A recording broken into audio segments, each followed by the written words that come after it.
But first, we take off with another big store opening. This is the week of store openings. And would you have the honors, please? Oh, sure. Let's get into it. All right. Headline number one, Chris. Amazon this week opened its largest Amazon Go store yet. Ooh. This time, they're going to the burbs. Burbs. Mill Creek, Washington is where they opened this store. And according to Jeff Wells at Grocery Dive, the store is just over 6,000 square feet in total. Yeah, roughly half of that is front of house space. Key. But what is most unique about this store is that Jeff said it also, quote, features a wider range of items, including more multi-serve packs of snacks and groceries than traditional Go stores, as well as fresh and made-to-order foods like sandwiches, salads, and of course, avocado toast. Oh, of course.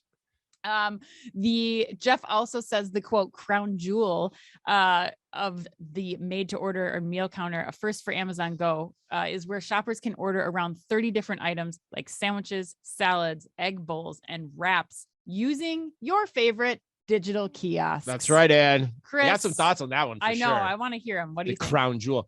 My take on this. First, I freaking love it. Yeah, I do. Do you love it? Yes. You do? Okay. Mm-hmm. I can't wait to hear more. But first thing I thought of when looking at the pictures, I thought this part was really interesting. I thought it looked exactly like the Casey's General Store that I went into in Davenport, Iowa recently, last summer. Yeah. I mean, it shows me they're going hard after suburban convenience with this model. Mm-hmm. Although you pointed it out, the one thing I will say that I don't love is the kiosk for ordering meals. Yeah. I think that feels a little tech tricked out. I imagine it helps to triangulate the checkout free process a little bit because you've got like a digital interface where it's saying what they're ordering, who it's attached to. But by the same token, I think that's a slower way to order potentially for people. And there's cooler ideas out there, like a scaled down menu with voice assistants or virtual ordering, like we saw from Freshie this week, where they're having some like a screen of someone actually live on the screen somewhere else taking your order. In Nicaragua. Yeah. Mm-hmm. Yeah. In Nicaragua, wherever you want to do it. Yeah. But those are cool. And by the way, like either way, you're still having a line you're still creating a line to wait for a kiosk or to give your order to somebody in person. So I don't really love that, but you know, like, and for those of you who know, like I hate kiosks. I think they're silly. Like I generally tell retailers to avoid them with all passion. Right.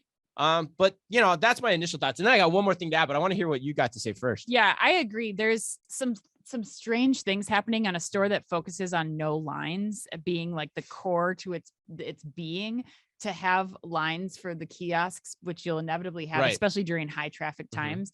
I do love it too. I think the main selling points for me are, number one, having complete Starbucks at a convenience store is so huge for me. Like you could just put them all at every single convenience store. I mean, you can get any. I've been a huge advocate for Starbucks just putting these machines in for something that's like Starbucks, where you know exactly what you want.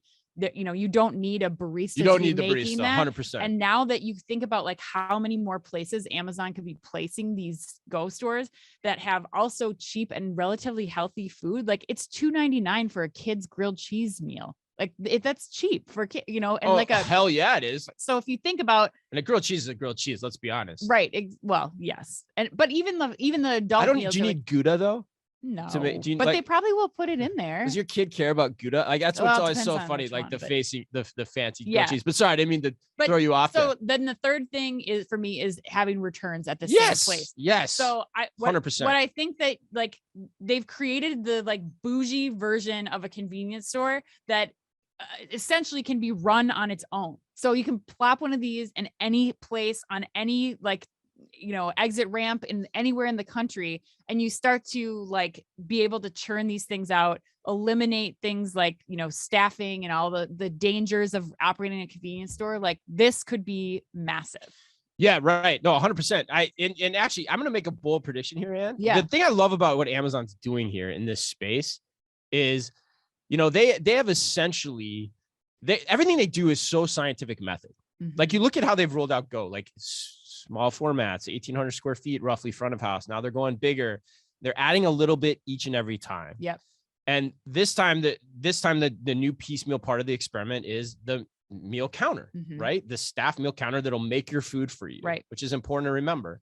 My prediction here, Ann, is that we are looking at the coming of the modern gas station, that one of the next steps in the experiment will be EV charging stations out front of these, Right. or maybe even gas, like at some point, Right. like to say like, hey, what do we get in there? Because they don't make any money. No one makes any money on gas. They make all their money on the stuff in the front. Right. So Amazon still has multiple option values here to explore with this concept as they go forward. And I think that's super powerful. And I would just add, they also have the ability to start doing delivery from these places. Like they're not even doing delivery yet from these, even with half of the space being dedicated to warehouse.